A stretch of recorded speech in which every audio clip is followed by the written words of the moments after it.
The Hypnobirthing Toolkit is a complete hypnobirthing and birth preparation course helping you to go into the birth of your baby with confidence and positivity.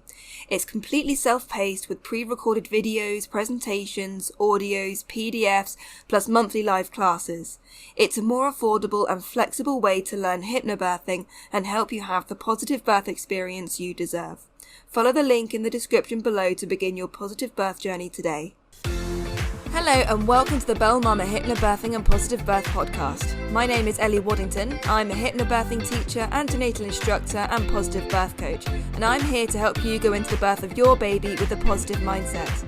Every week I share my top tips, advice and amazing birth stories to help you go from fearful and anxious about your birth to positive and confident. Make sure you hit the subscribe button and let's get into this episode. Hey gorgeous mama and welcome to another episode of the podcast. This week I'm joined by a very good friend of mine, Jess Ord. She is a hypnobirthing teacher and a doula in the Northeast. She's going to talk to us today all about the benefits of hiring a doula, what their role is and how you can work with a doula near you as well. Enjoy the episode. So Jess, thank you so much for being on this episode today.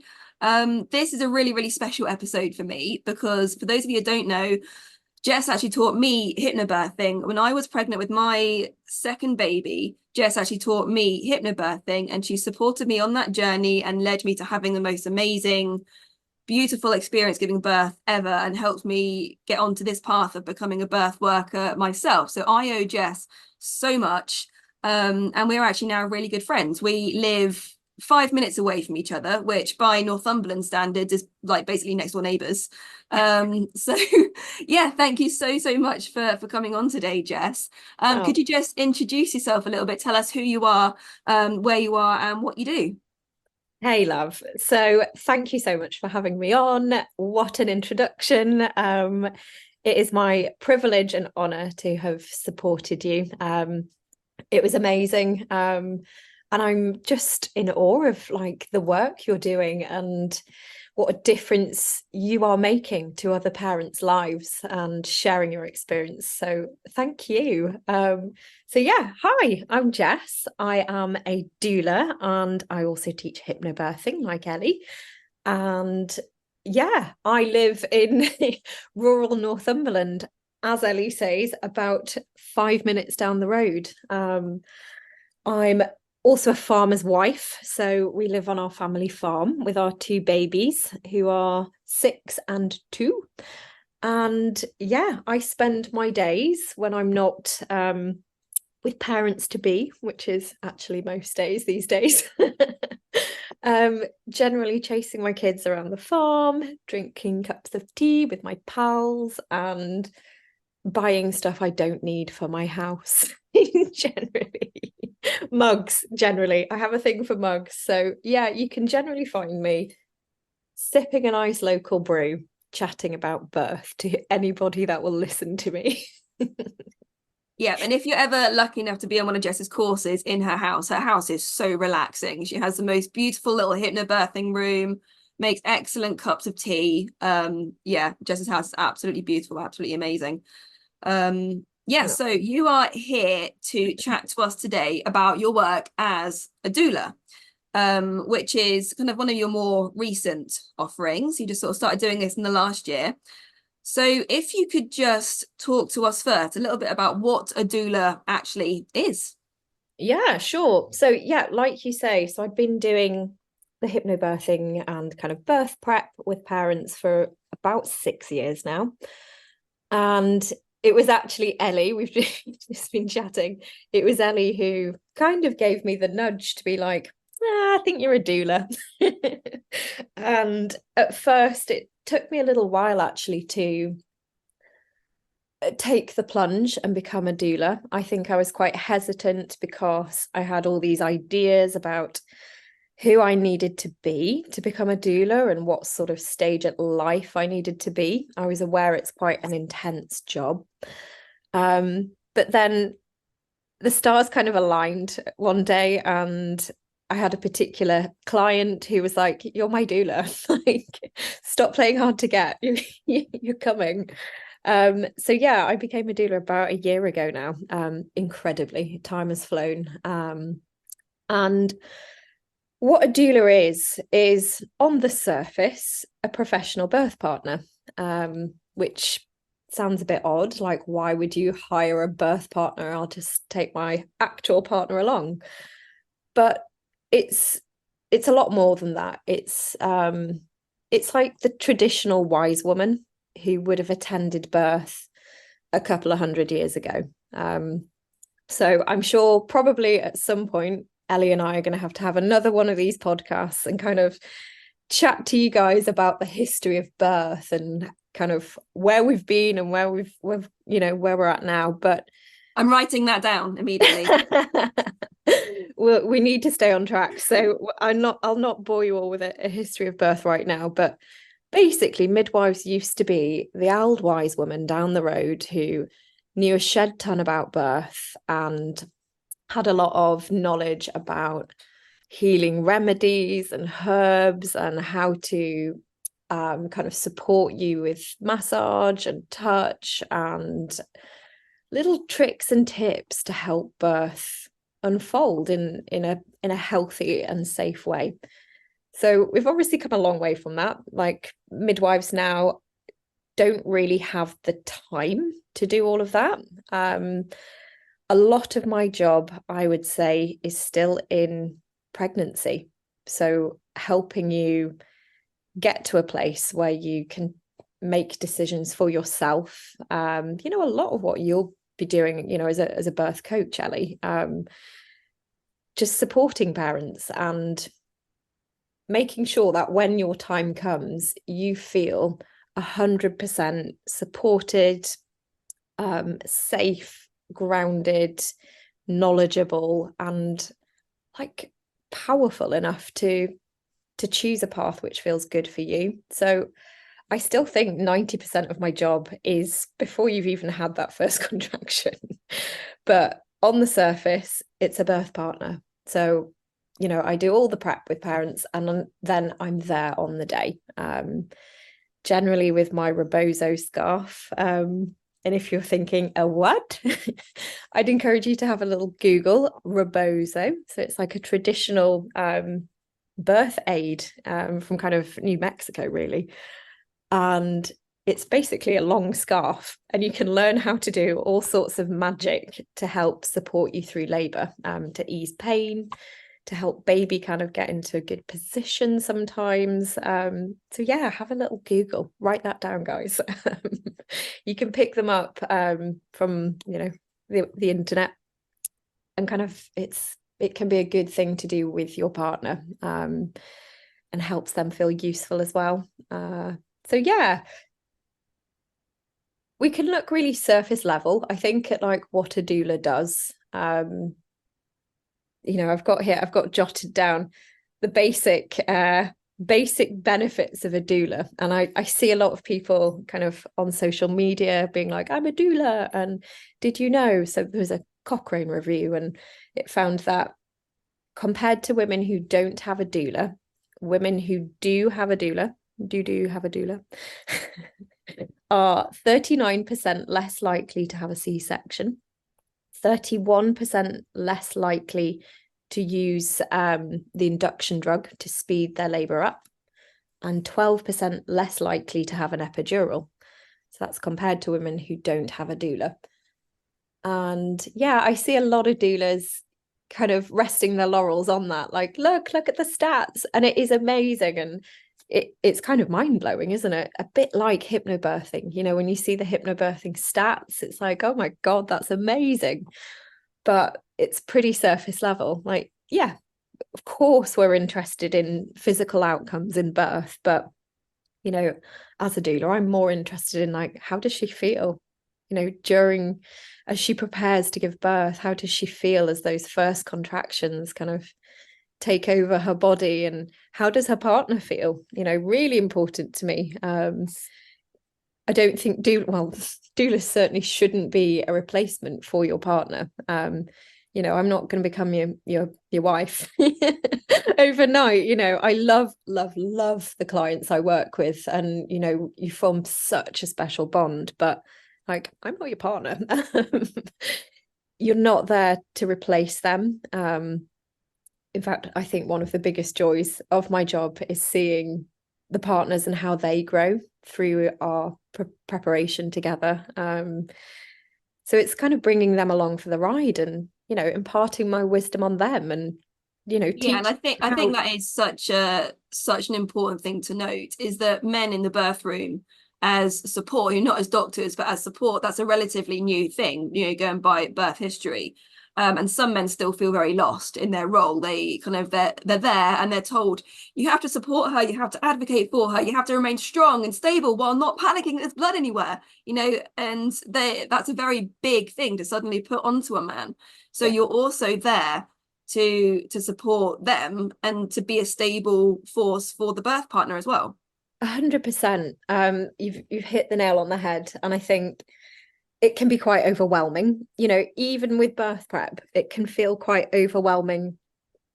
Them leaving that and being like, oh wow, like yes, I'm feeling great that I had originally thought I had no place and no role, and I was just going to kind of stand there awkwardly.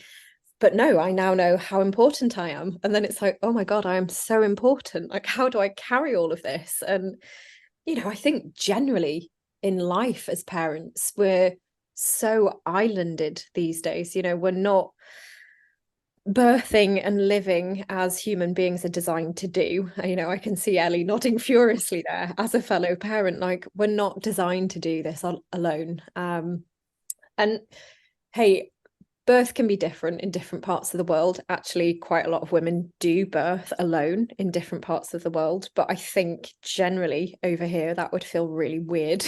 And I think our ancestors, you know, we would have had our mums, our aunties, our grandma, you know, the old village wise woman from down the road, our partner, you know, we've lost that and we've replaced a loving, supportive system of people who know us, you know, people who've grown up with us. They know us, they know our needs, our weaknesses, our emotional vulnerabilities, and we've replaced them with medical practitioners who have no idea who we are. And I think, yes, like, we are so grateful for the advances in medicine and that kind of safety blanket that we have from modern birth, but it would be great if we could take some of that old wisdom with us. And I guess that's a good summary of what I do. I'm like bringing that old wisdom to the birth room, which is lost by even the professionals in that room. You know, so often they are looking at me being like, oh, what are you doing there? I'm like, this helps. I'm like, huh, right, okay, fine. Yeah, I absolutely totally get what you mean. You're talking about, hundreds of years ago, you would have had your auntie or your mother or what have you supporting you, and they themselves would have been incredibly trusting of birth. They would have been knowing, they would have been completely like non-phased by birth. But we've had this massive like generational jump now where suddenly medical births became the norm.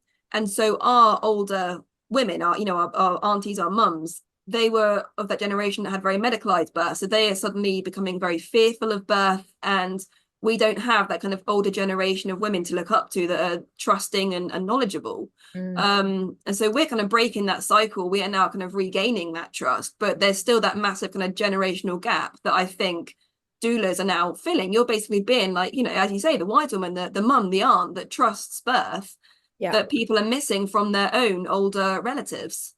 Yeah, 100%. And the women I tend to work with, they do tend to be planning home births, mainly because that's kind of my niche, my area of expertise. I'm cool with home birth. I get it. But something I find with couples who are planning home births, they've already done a lot of kind of the basic birth prep. Like, they understand birth. They've made that bold in, this day and age. It feels like quite a bold choice to birth at home. I know you and I it doesn't feel like that to us once you kind of looked at the science behind it and the statistics and the safety around home birth. I know you've got a great podcast episode about home birth. If anyone listening is like, oh, I want to know more, I go listen to that.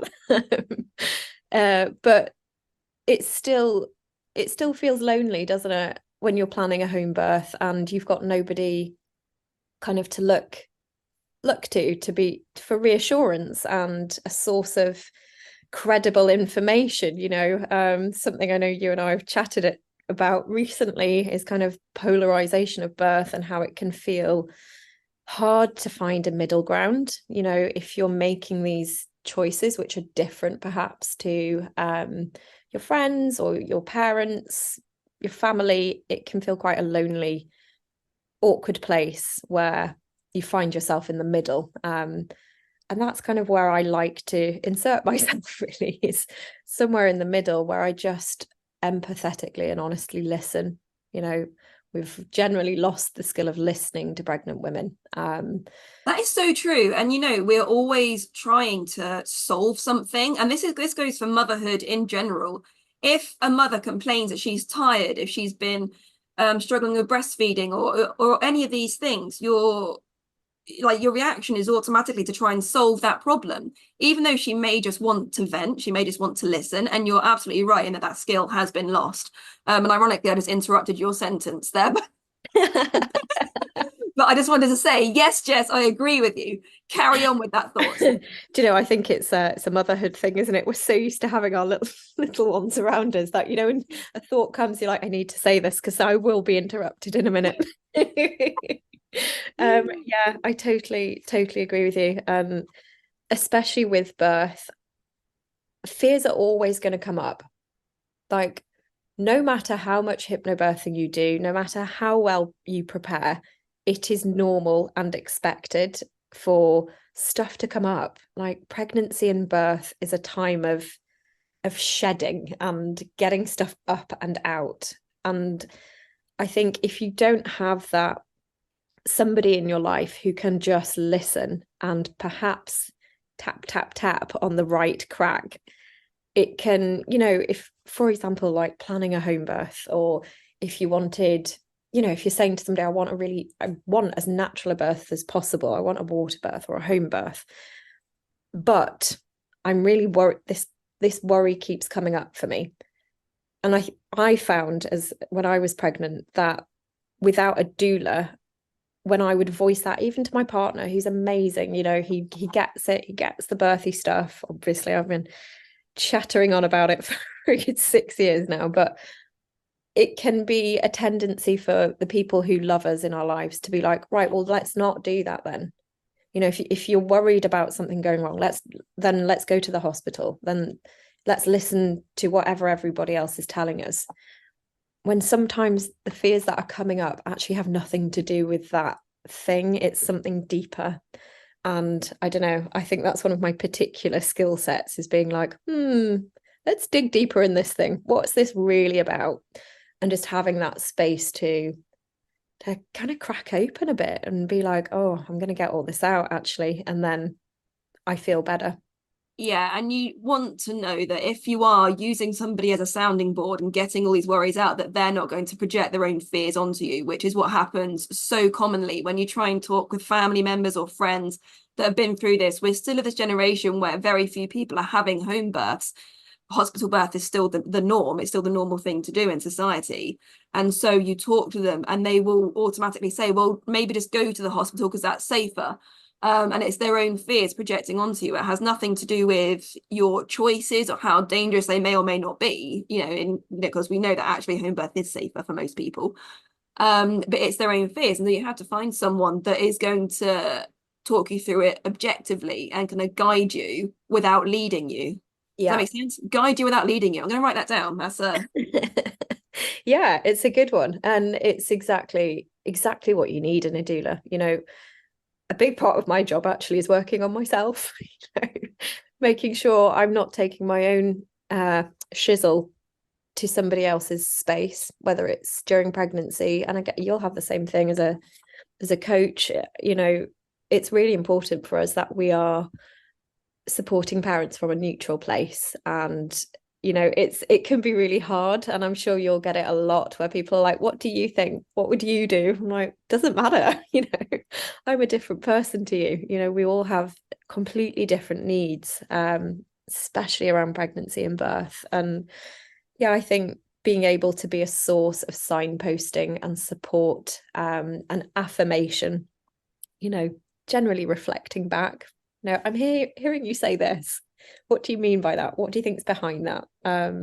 Yeah, so I think that's, for me, that is what a doula is. It's not just a basic thing of, I think a lot of people as well think a doula is like a bodyguard, like a hired bodyguard.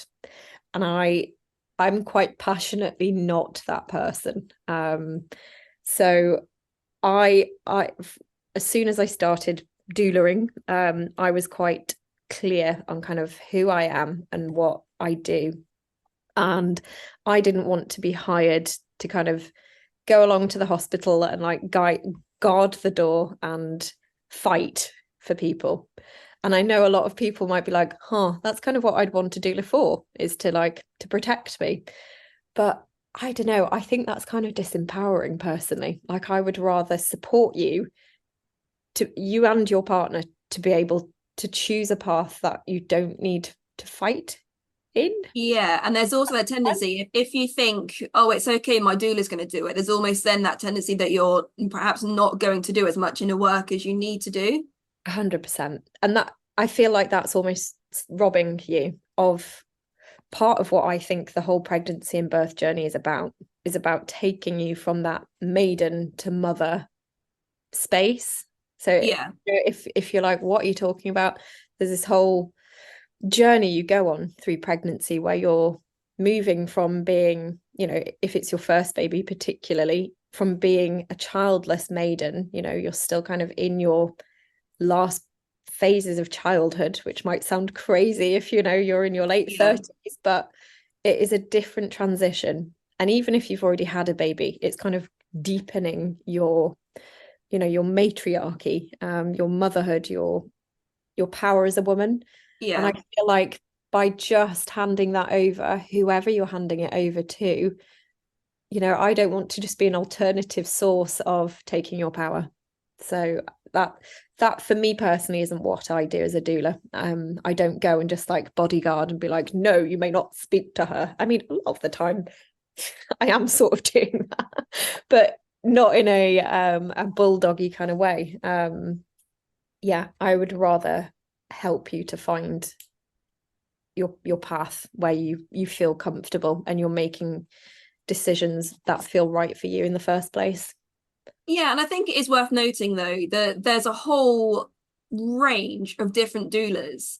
And there are some doulas that do take on that role and they're happy to. And I think there is, in some circumstances, a need for doulas like that. So, for example, vulnerable women that they're not in a space to be able to do that inner work, and they genuinely do need, as you say, a birthy bodyguard.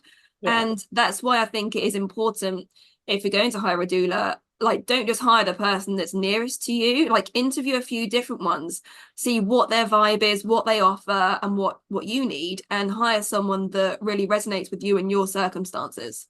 100%. I think that's a really, really good point. So if you're listening and you're thinking, oh, maybe I want to doula, maybe that would work for me.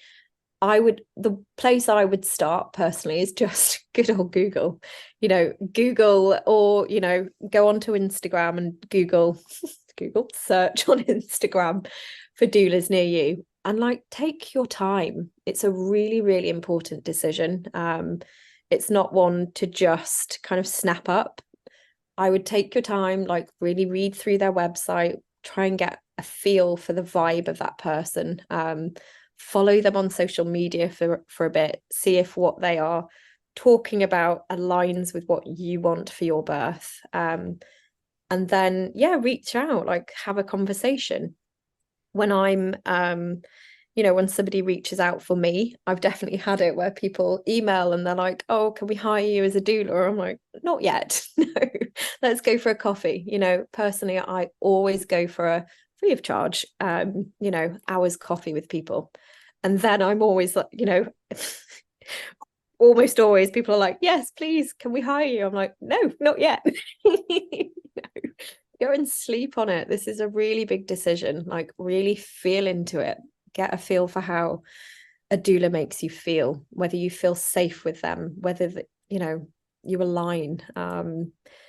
I'm part of Doula UK, which is kind of the national body for doulas. I guess a little bit like the NMC for midwives. It's like the official body for doulas, but not all doulas are part of Doula UK. You don't have to be. Doulas at the moment aren't a regulated, it's not a regulated profession. So technically anybody can be a doula. But I don't know. I personally, when I was looking for a doula, so we had a doula for our second baby, and she wasn't part of Doula UK. That wasn't important to me at that time. She was somebody I had known in the industry and who I felt safe with, and who I knew understood me, where I was coming from and what I needed for birth. So yeah, that would be my top tips on looking for a doula. Doula UK is a great place to start. They've got hundreds of doulas all over the UK, and you just kind of pop your postcode in and have a look, have a browse. Yeah, I mean, ultimately, you've got to remember this person is more than likely going to be in your home. They're going to be up in your personal space. They're probably going to see you naked, going to see you in all kinds of bizarre positions. And so you've got to be comfortable with them. Yeah, definitely. And having said that, though, much like midwives, it doesn't even phase you. I've seen a lot of naked women now, and it barely registers. I don't even see them almost as bodies at that point whilst they're birthing. I'm just there with them, as a person. But yeah, 100%. And yeah, you need to feel comfortable with someone. Yeah, and you can get that vibe from someone instantly, can't you? When you go and have that coffee chat, you can tell. Yeah, I think so. It's a lot like sort of picking a hypnobirthing teacher. I would say the same thing for that. Like follow you and get a good vibe. You can tell. I just think don't you? Yeah. Something else I want to talk about as well is a doula is not a replacement for a midwife. And I think that's a really important thing to get out there now, is that if you're toying with the idea of birthing unassisted or free birthing, but you want someone there, like just in case, a doula is not a replacement for a midwife. Isn't that right? Yeah, really important point. And quite interesting that, excuse me, interesting that you brought that up, because I have recently had an influx of the word's gone, inquiries, an influx of inquiries for couples who are planning a home birth but who have been told home births might not be being supported by the NHS. So they're looking for a doula. And I personally don't work with those parents by and large, unless, I meet with them all still and have a good chat. But unless they kind of really understand that I'm not there as like an alternative or a really cheap independent midwife, I'm not a medical midwife. I am not licensed to practice midwifery. I have no interest in practicing midwifery. It is not kind of my calling. So yeah, it's really important to know that. And if you are planning a free birth, it's really important that you and your doula have really clear boundaries. It's kind of a bit more on the doula, if I'm honest. But it helps if you know that. Like they can't medically assess you. They can't let you know everything's okay. They can't let you know kind of how you're progressing. They can't try and manipulate your labor in any way as a free birth doula. So I personally do work with people who are planning a free birth. I'm cool with free birth. If you are planning a free birth, I would probably seek out a doula who kind of specializes in that. That's what we did. So I had a free birth with our second baby, and we chose a doula who that was what she did. But no, a doula is definitely not like a mini midwife. The vast majority of my clients are having NHS home births, and I work really harmoniously with the NHS midwives. You know, I had the last birth I was at, I had a really gorgeous message actually from one of the midwives. She just texted a couple of days later and said, I just wanted to message because I'd actually felt really nervous about working with a doula.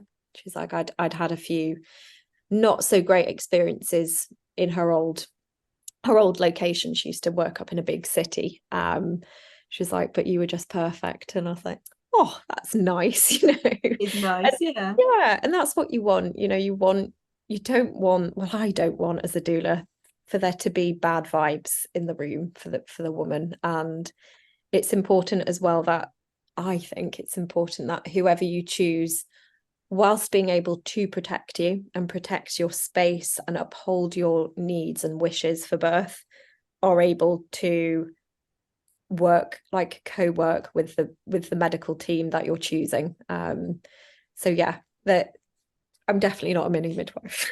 It's kind of what I'm saying. I work well with midwives, but I'm definitely not one. Yeah, yeah. And I think it's also important to note that there are legal implications as well. Is that it is actually illegal in the UK to act as a midwife unless you are a qualified midwife. So, and that goes for anyone, not just a doula, anyone in your birth space who does medical things, that there are legal implications there. Yeah. But I really love what you were just saying about working with the midwives. And I think in some circumstances, you know, we hear so many stories as birth workers. There's certainly a little bit of ego when it comes to certain midwives. I don't want to do like sweeping generalizations. It's not all midwives, but there are sometimes a little bit of it's a little bit of ego where they prioritize their own kind of feelings and discomfort over what is best for the woman in labor, which needs to take priority. Ultimately, your own feelings don't matter. It's what is best for this woman in front of you who's bringing new life into the world. Yeah, 100%. I think no matter who you are supporting birth, whether you're somebody medical or a layperson like a doula or you know, a romantic partner, it's really important to leave your own stuff at the door, whatever that stuff may be, whether it's fear, whether it's you've had a tough week, whether you're exhausted. And I think this is where it becomes so hard for, you know, the NHS community to effectively support women sometimes. It's so important that the person being centered in any birth is the woman giving birth. Yeah, 100%. And you're 100% right about the whole not acting as a midwife thing. So if you are planning a free birth, it's important that whoever is with you is not doing things like checking the baby's heart rate, assessing you for infection, checking how much you're bleeding, vaginal examinations, that sort of thing, checking your heart rate. I think using some common sense as a human being is always advisable, you know, but yeah. You are allowed to call an ambulance. That is something you are allowed to do if there is an actual genuine emergency. That's about as far as it goes. Yeah, exactly. And, you know, I think anybody with common sense can kind of make that judgment. And also, sorry, I will just note that the woman in labour is allowed to do some of those things herself. Yep. She can just, I have heard of some women checking their own cervix dilation themselves and doing their own baby's heartbeat and things like that. They are allowed to do that. That's not illegal. What I would say though, so like in my experience with people who are planning a free birth, they don't tend to want that medicalization even from themselves. Yeah, and they're so in tune with their own intuition and what they can feel, what their body is doing. And because there are so many better things to tune into than like sticking your fingers in your vagina.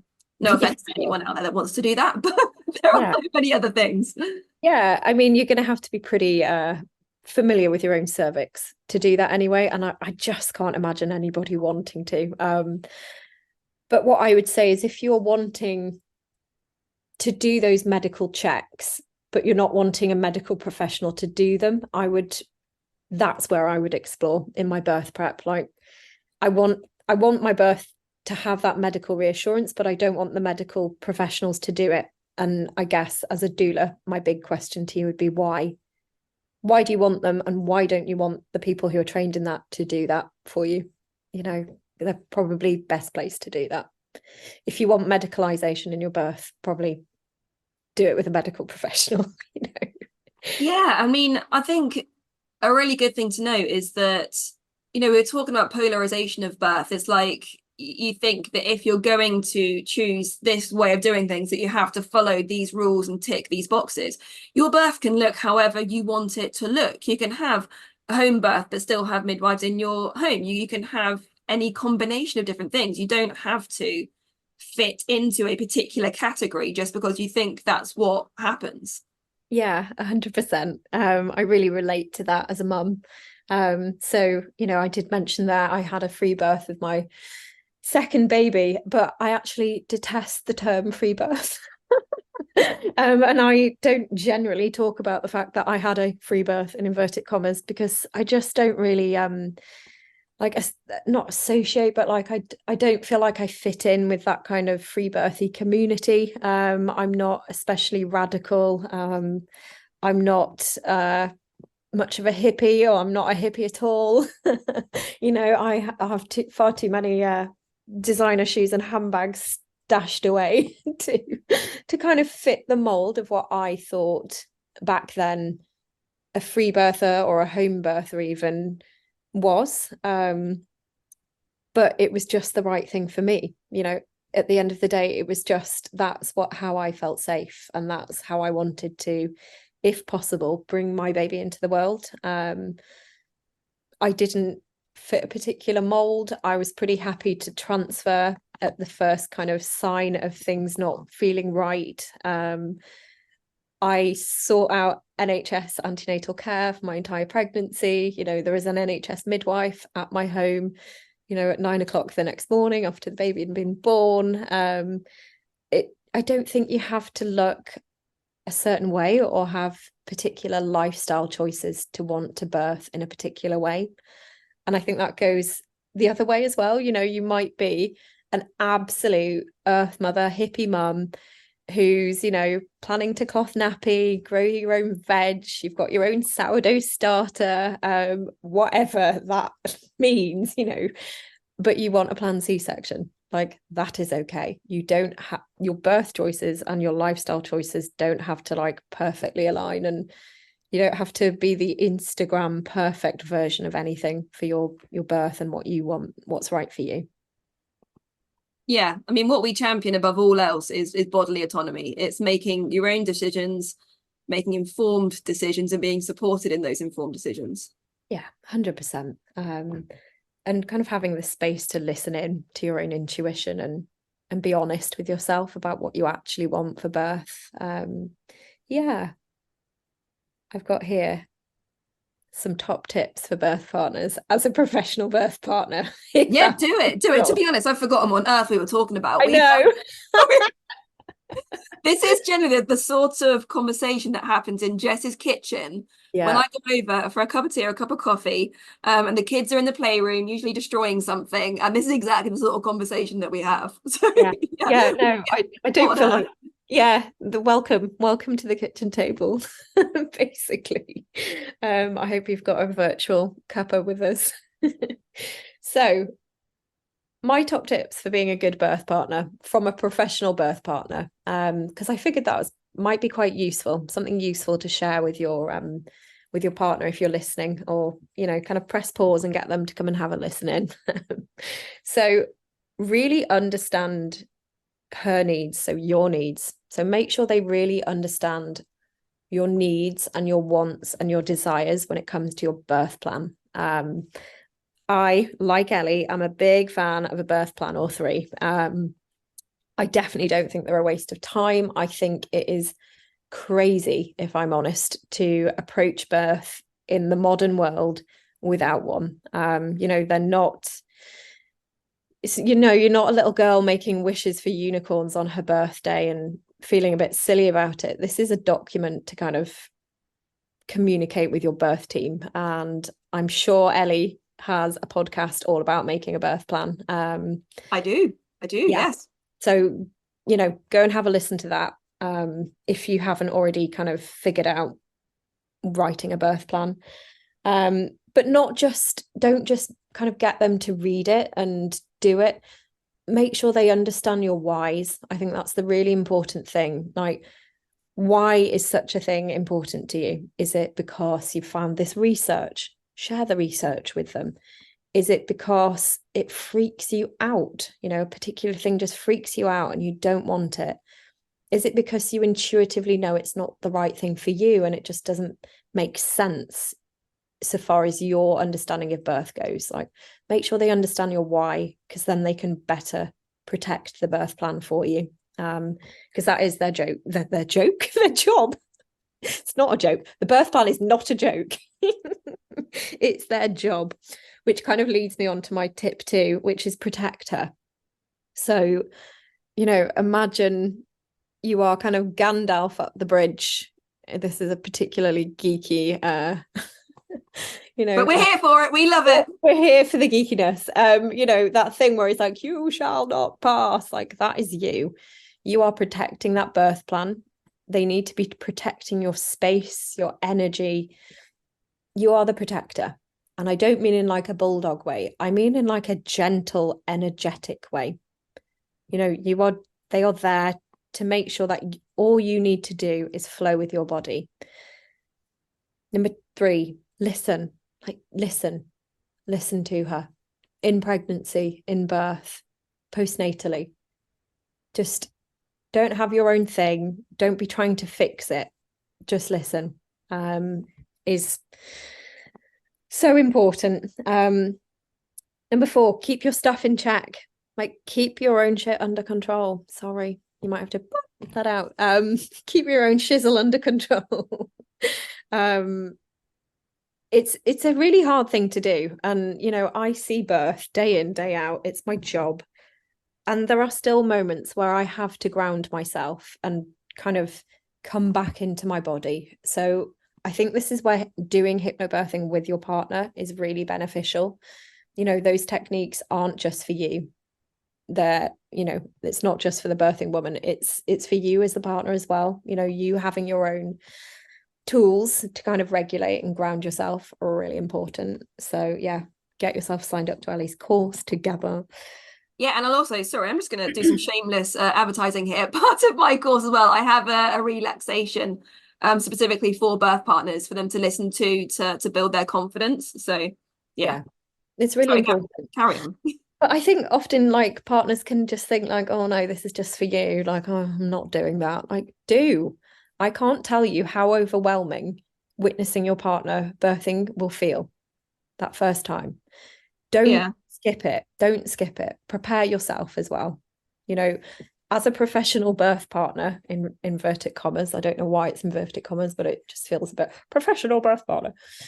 The way I prepare to support a woman in labor is by taking care of myself.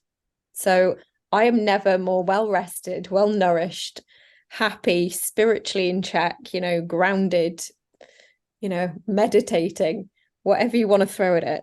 I'm doing all of that in the weeks leading up to her birthing time. And yeah, maybe you're not going to be doing all of that as a partner, but at the bare minimum, you should be looking after yourself and having tools in your metaphorical belt to support yourself.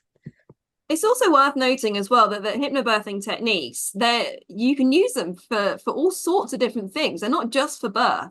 I had a birth partner text me a few weeks after the course I did with him and his wife, and he messaged me out of the blue saying, like, thank you so much for those breathing techniques. He'd broken his wrist playing rugby.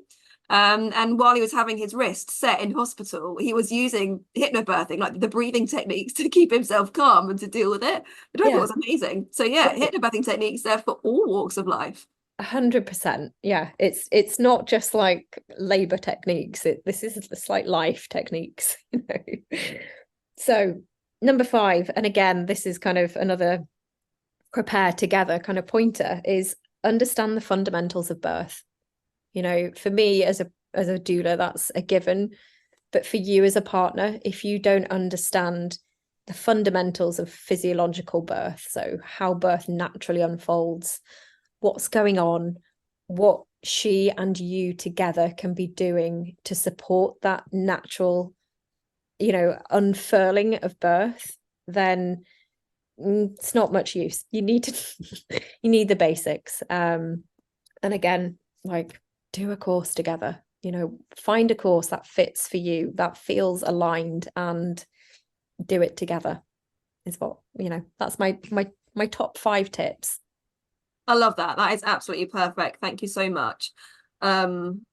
Yeah, we've been talking for nearly an hour now, Jess. My goodness, we've been going. So yeah, I think it's probably time that we sign off in a few minutes. Before we sign off, would you just talk a little bit about your services, and if someone has been listening to this and they think, do you know what, she sounds like someone I want to work with?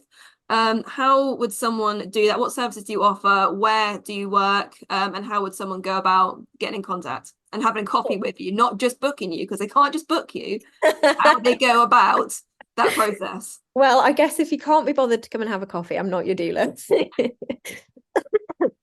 So I do work virtually with people, so I can kind of support you antenatally as a doula. You can book in for kind of hourly sessions. I generally work in person with people as a doula across the Northeast, so kind of Newcastle all the way through Northumberland and up to the Scottish borders is the area I cover. Quite a big distance. Generally, I like you to be within an hour of me. You can kind of find where I am and where I cover on my website. So my services and me you can find those on www.positivelypregnant.co.uk. I offer birth preparation as well on there. Generally in person. Again, I like to see real people. So I run a monthly group workshop in Northumberland, and I have an online course as well. But you can generally find me hanging out on Instagram. I think I'm at positively_pregnant_UK. Yeah, that's generally where I hang out and chat birthy stuff. Brilliant. I'll put all those details in the show notes underneath so people can just click through if they want to have a little look. And so one last thing before we go, I ask all my guests for one final thought, just one final piece of advice or one final thought that you have for anyone listening to this that's maybe curious about hiring a doula. What's know if it's for them. What's final kind of bit of advice would you give? Oh, I would feel into your gut. So it's a good chance to start practicing that intuition that everybody bangs on about. Follow your intuition, feel into your gut. Like when you think about doing a certain thing, whether it's hiring a doula or a particular birth choice, notice how your body feels. Do you feel relaxed? Does it make you feel calm and relaxed, or does it make things tense up and make you feel a little bit anxious? If you're thinking about hiring a doula and it makes you feel calm and relaxed and warm, go Google your doulas. Go find one. Perfect. Thank you so much, Jess. It's been an amazing chat. Yeah, I'll probably see you soon in your kitchen. Yeah. But until then, thanks for having me. you're very welcome. Bye.